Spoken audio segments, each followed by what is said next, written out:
Hey YouTube, it's Erin, and I am the Handbag Housewife, and I'm back again with another video. It's been a while since I've been here, but I had a whole bunch of company come for Christmas. I had 31 people come on Saturday, and then I had 19 that stayed the night and stayed over until Sunday afternoon.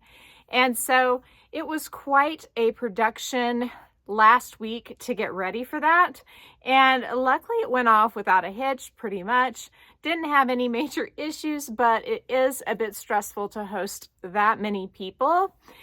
That said, I think I would do it again, believe it or not. It's not like childbirth. I haven't forgot already what happened, but it was definitely worth it. So I thought I would come at you today with a video about the two things I got for Christmas. I didn't get much because I tend to buy things for myself anyway, but I did get two things for Christmas that I wanted to show you, and I'm wearing one, and in my hand I have the other. And then also I wanted to take you to Hermes and Chanel because I did go there when I was in Hawaii, and I haven't showed you the photographs that I took while I was there or told you anything about those two shopping trips. So without further ado, let me show you the two items I got for Christmas. You may have noticed my necklace. This necklace is by a brand called Effy. I have a lot of jewelry from Effy. I really like the brand. They tend to label their diamonds as like HI in color, but I1, I2, or even maybe I3 in clarity. And typically I steer away from diamonds that are in the I category because that means that they have inclusions that you can see with your naked eye. I haven't noticed that with Effy jewelry for the most part. The diamonds sparkle beautifully. Not as much as a Tiffany diamond, but they definitely sparkle, as you'll see when I get a little closer with my necklace. And so I do like the jewelry quite a lot. And if you look on some of the websites like Saks Off Fifth and Belk and Macy's, you can find really good deals on Effy jewelry. And so the necklace I have on is this little flower necklace, and this is in Lapis with diamonds. Lapis is a deep blue stone and has flecks of gold pyrite in it. So if you see any flecks of gold, that is what you are seeing. This is from my boys. I absolutely love it. I wear dark blue when I go to the University of Kansas ball games, and so it's just perfect to wear with that. I'm wearing it with navy today to kind of play on the blue. It's so dark that it's almost black, but not quite. And I have this beautiful Ana Luisa linen ring with lapis as well, and I'm wearing that to match the necklace. Now, I had heard, like with Van Cleef and our pals, that some of the stones you weren't supposed to wear in the shower, like the onyx, and so I wondered if it would be okay to wear lapis in the shower. So I looked it up, and some of the components of lapis, like calcite and also the pyrite, may not be the best in water, so they recommend you not wear it in water. That's not Effy recommending that. Effy may recommend that, but I just didn't really read anything about the product. But anyway, so I am going to take it off when I shower, because what can happen is the components like calcite can dissolve in water if there is prolonged exposure, which might lead to some loss of stone in your pendant and maybe shrinking or cracking or whatever. And so it's not really meant to go in the water. So therefore I wouldn't probably get a ring that was expensive made with lapis, but having this, I think it was around $80, linen ring from Ana Luisa is the perfect solution. I've been wearing this to wash my hands, no issues. And so I think wearing a fancy necklace and a little bit less fancy pants ring in this stone is perfect. Second item I got is this really cool straightening brush in a travel size by a brand that is spelled Tymo. And I've used this yesterday and today to test it out. It has bristles that have like heat in them. And so as you run it through your hair, it warms your hair up and smooths it out. I have hair that I just slept on, and I feel like it's pretty darn smooth. And all I did was just take this and run the brush through it, And then when I got to the ends, I curled it around the ends like this. Doing that basically smoothed my hair out from the bedhead state. What I thought this would be amazing for, though, is to keep it in the car. It has a charger that you just charge here. It has 3 heat settings, and I don't know how long this will last, but it wasn't a super expensive item, and I can link it through Amazon down below. I came across it first on Instagram and came through Amazon's shipping service. So then I went to look on Amazon, and you can get it a lot faster if you order it through Amazon. So I will link it down below if anybody's interested. Again, I don't know how long it'll last, but it worked great for me. And I thought it would be amazing in the car if you like get your hair damp and it's all flat and you're getting ready to go somewhere where you actually care what your hair looks like, to have one of these in your car. That said, I've used it on my couch, I've used it in my bathroom, and it works great everywhere. All right, so let's go to Hawaii's Hermes and Chanel stores. Let's start at Hermes first, and then I will take you to Chanel. And when we're at Chanel, I'm going to show you a couple of my bags to bring in some eye candy. But the Hermes shopping trip, it was really a quick shopping trip. And I'm going to go ahead and start inserting some photographs now.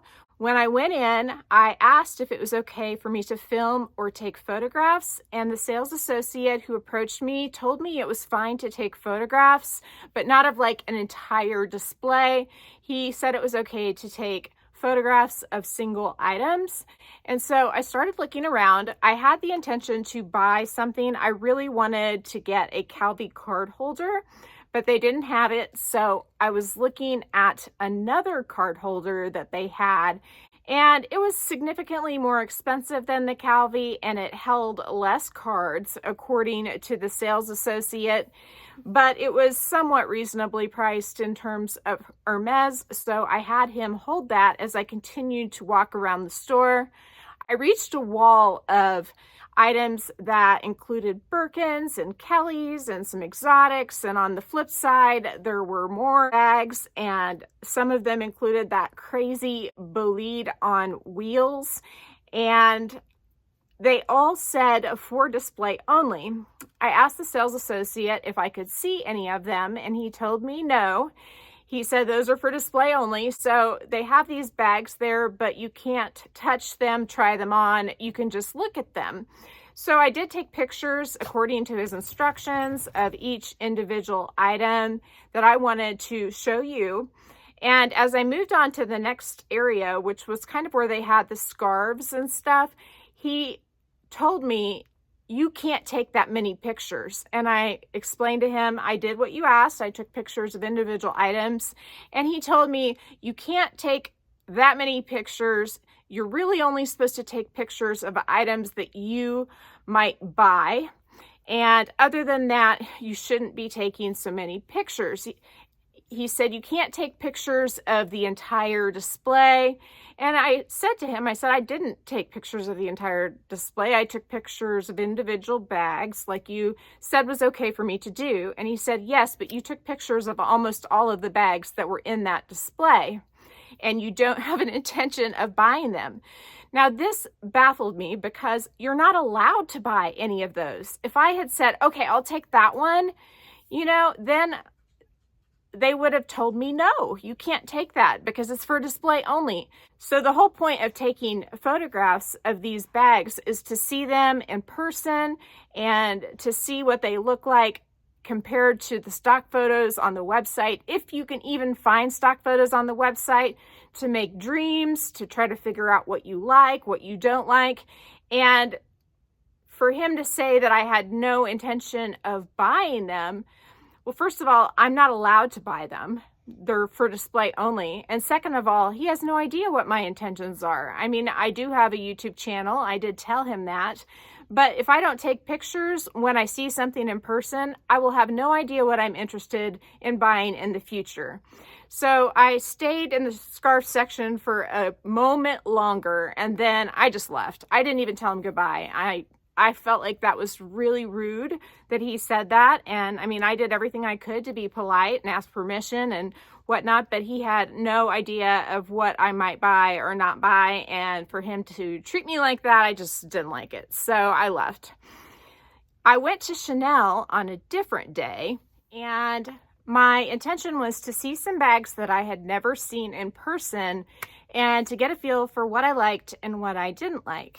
I've had a crush on the Chanel 19 for a while, and so I really wanted to try that bag on. So I honed in on that first, tried it on, looked at it on the outside and on the inside, and just got a general feel for the bag.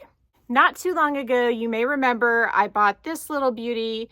This is the Saint Laurent Small Lulu in the black with the aged bronze hardware.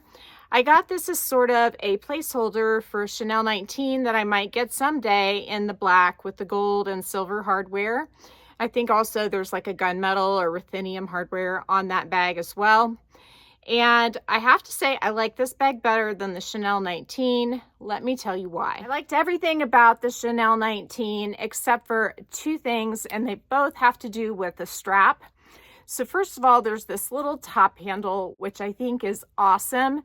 But the problem with it is that on the resale market, if you look at them, a lot of them tend to have kind of pull marks or dents from that top handle. The pressure that that top handle puts on the sides of the bag tends to make it wrinkle or cave in a bit, and that concerns me. That said, I wouldn't probably use the top handle a whole lot. I would use it to grab it out of the car or something like that. But if the handle is resting on the leather and leaving imprints, that would bug the heck out of me. The biggest factor, though, in me deciding that I'm happier with my small Lulu than I would be with the Chanel 19 is the strap. The strap is chained and it has a break up at the top, a leather break to keep it from hurting your shoulder. But for me, I would have to wear that bag on my hip on the side instead of on the front if I want any of that leather break to come over the bony part of my shoulder.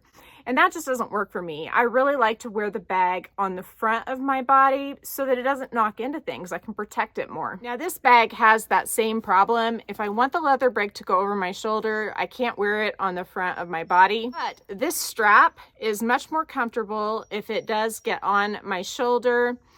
And the other thing is that this can be worn on the shoulder instead of crossbody in the spot underneath my arm, while the Chanel 19, if you want to wear it on the shoulder, is very long. So for that reason, the Chanel 19 for me is out, even though I love the aesthetics of that bag.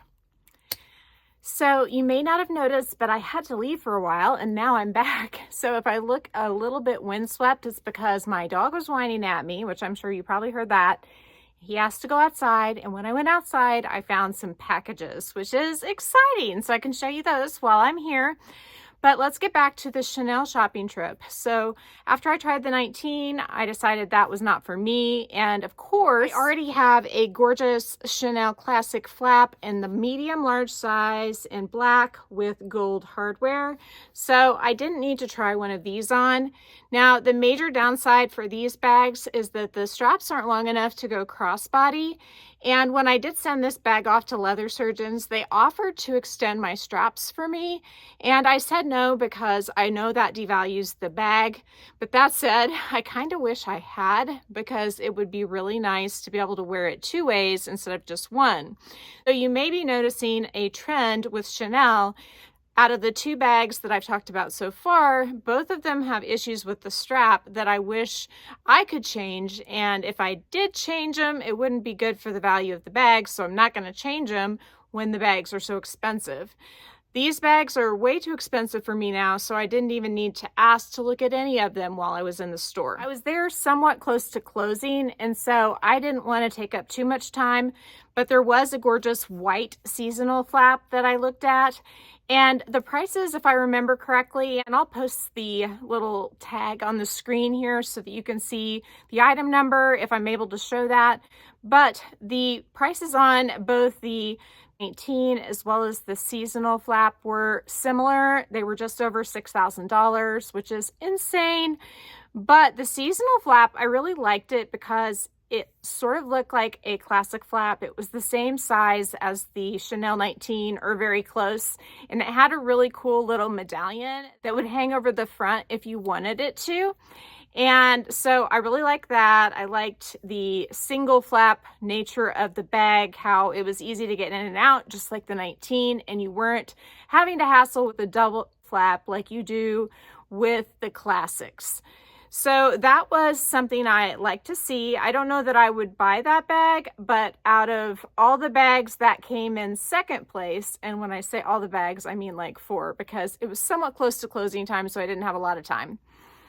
The next bag I want to talk about is the Chanel boy bag. I tried this on in the medium size, and I have to say that this was my favorite bag out of the bags I saw at Chanel. I really was surprised because I never thought I would be someone who liked the boy bag, but it was a pleasant surprise. I liked that I could wear it on the shoulder or crossbody, so Chanel got it right with the straps on this bag. I have heard people say they hate the straps because their hair gets caught in them. I don't tend to have too much trouble with my hair getting caught in straps, so I'm not sure if that would be a problem for me or not. But I loved that I could wear it on the shoulder or crossbody. And the boy bag doesn't really hold its value super well, so maybe I'll find one of those in the future at a deal that I can swallow. That was it for the Chanel trip. I really didn't get to see much else, but I did want to share those bags that I did see with you because it was sort of a revelation. I mean, I went from going in thinking that the Chanel 19 would be the bag for me, and then ended up deciding that what I have was way more perfect, which is fabulous because this bag costs around $1,200 or $1,300. It retails for around $3,000, but I got a steal on eBay, and that Chanel 19 retails for over $6,000. Which is pure insanity. The fact that I discovered a new bag that I might have on my radar in the future was kind of a pleasant surprise. Actually, a new 2 bags. The seasonal flaps, I think that there's something to consider. With that said though, their price tag is just as high as the 19, and it scares me because the seasonal bags don't tend to hold their value quite as well either. So perhaps if Chanel is in the future for me, which it's not likely, but if it is, the boy bag and the seasonal flaps on the resale market may be the ticket. Now, I told you I got a delivery. It's more makeup stuff. I got this Clinique gift bag as part of the promotion. It's sort of a Tiffany blue color, and it doesn't really feel that nice, but you know, it'd be handy to throw some stuff in the car with. And I basically made this order from Belk because they had the acne solutions makeup. I've worn this for over 20 years, and I think they may be reformulating it. And I found my shade, which is Fresh Neutral. I bought 3 bottles. Each bottle tends to last me forever, like at least 6 months. So I went ahead and just bought 3 in case I can't find any for a while. And then it also comes with this cleanser, which I always like a good cleanser. The gift set also came with a moisture surge. And a lot of times I'll give that to my kids, but it's great because it's oil-free but moisturizing somehow. And so it's a good moisturizer. I don't know if the promotion is still running or not, but it came with a lipstick. And I don't tend to wear lipstick, but there's the shade. It came with this palette, which looks like a pretty neutral blush, a mascara, and an eye pencil of some sort.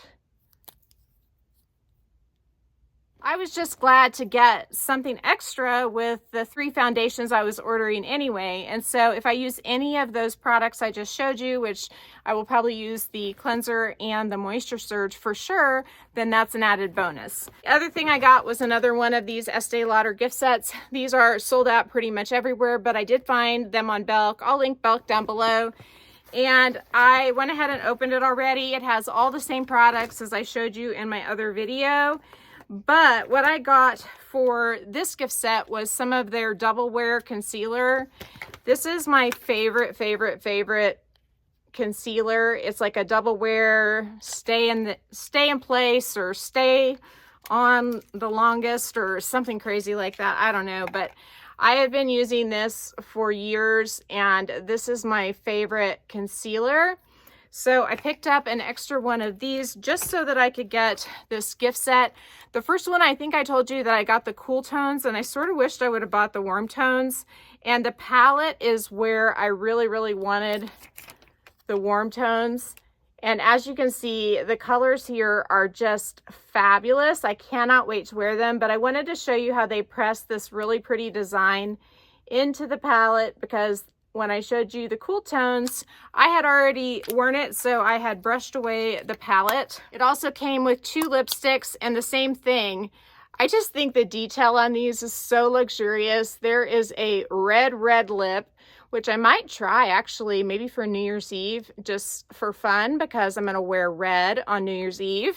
Here is the other shade. I mean, look at the design on that. That is just pretty incredible. So again, I got all of this plus my little concealer for around just over $100. I think my concealer was 30 something, and the whole rest of this, all of the products in here, were 85. So if you can get your hands on one of those gift sets, I know it's after Christmas, but Google it, you may be able to find them. I'll link down below if I can. I just think that they're a great value for the skincare portion, if anything. And then if you get a good palette, it's just extra bonus. It's awesome. So I think that's it for the day. It's been kind of a long, chatty video. It's been a while since I talked to you. I've missed you, so I had to talk. If you like this video, please make sure to give me a big thumbs up. If you haven't subscribed to my channel yet, what are you waiting for? Do it and ring the notification bell so that you are notified of future exciting content such as this. Also, go find me on Instagram. The name there is the same. It's the @, then the handbag housewife, all lowercase. You can DM me there, or you can email me at thehandbaghousewife@gmail.com. If I don't hear from you, I will see you again real soon. Take care and have a fabulous day. Bye.